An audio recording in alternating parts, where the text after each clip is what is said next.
Right. This is a video to explain a new project I'm doing. The standard content I've been doing has just been Ascension 20 runs on a rotating basis, trying to get wins. But occasionally I like to take a break and do a little project to find some sort of design insight in, say, the Spire.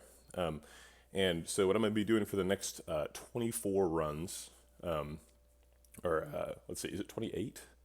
No, it's 24. Or, yeah, it is 28.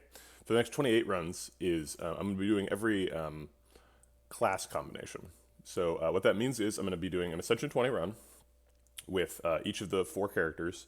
And for each of those combinations, I'm going to be adding the custom modifier that corresponds to each of the combinations of other classes. So for example, the first one I'll be doing is green ironclad. So that's ironclad with silent cards also offered. Other options for ironclad are blue ironclad, purple ironclad.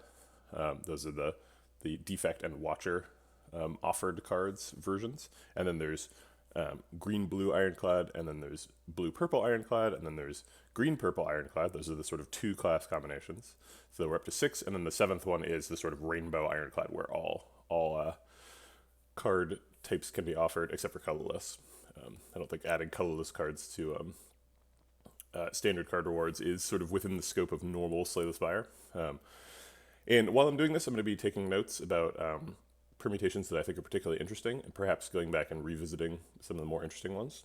And it's important not only that you do every combination, but you do every combination with every starting class, because the starting class's starting deck is preserved when you add those modifiers.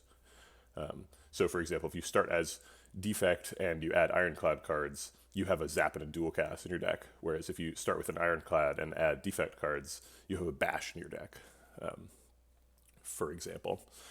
So I'll be probably referring back to this video to explain what I am doing to people in the future. Thanks for listening.